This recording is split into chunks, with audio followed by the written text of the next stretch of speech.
Well, greetings to all of you in Iglesia Gracias, Soberana in Santa Cruz. I'm Matthew Williams. I get to serve as lead pastor here at Kingsway Community Church in Richmond, Virginia, north of you guys in the States. And David Del Castillo asked me to share just a few thoughts on why we celebrate Christmas. So I hope these will serve you, my friends.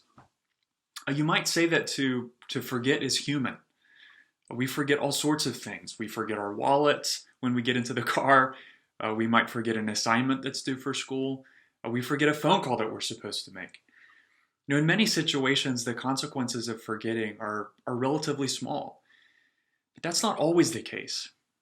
In fact, one of the greatest spiritual dangers that we face as the people of God is our tendency to forget what Jesus has done for us. And that's not a new danger.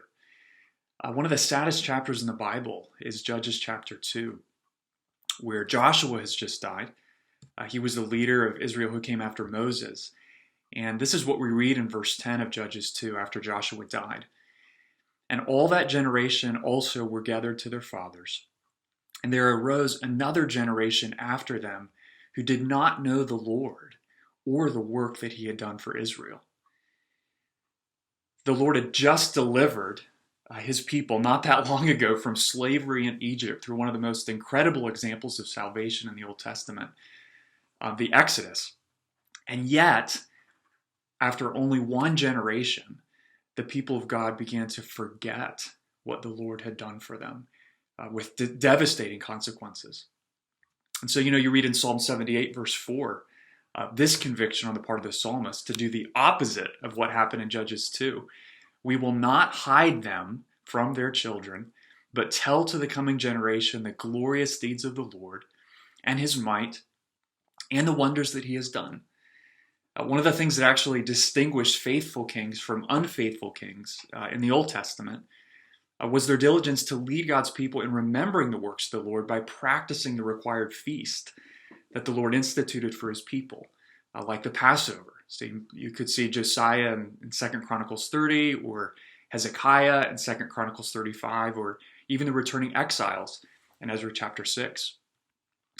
You won't find an explicit command in the New Testament, certainly, for Christians to set aside one day a year to remember and celebrate the birth of Christ in the same way that the Israelites were clearly commanded by God to remember and celebrate the Exodus from Egypt and the Passover.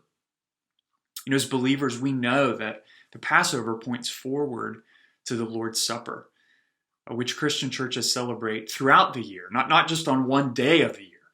And I'm grateful for that because I need regular, week in and week out reminders of the truth of the gospel. We all do, friends. And yet you have this spiritual principle that remains underneath all of this that we want to remember and not forget. We want to remember what Jesus has done for us and not forget. And so while we don't bind somebody's conscience and say, all true Christians must celebrate the birth of Christ in exactly this way on the 25th of December, there's a lot of wisdom in developing family or church or even cultural traditions that help us remember and not forget, key aspects of the best news the world has ever heard, the gospel of Jesus Christ. So here in the States, that's why we celebrate Christmas and Good Friday and Easter Sunday as the local church. We don't do it just because they're national holidays rooted in our Judeo-Christian roots as a nation. We celebrate those days because we want to remember and not forget the good news of the gospel. So I hope that encourages you as you anticipate an opportunity to remember the birth of our Savior Jesus Christ this month. God bless you guys, and Merry Christmas.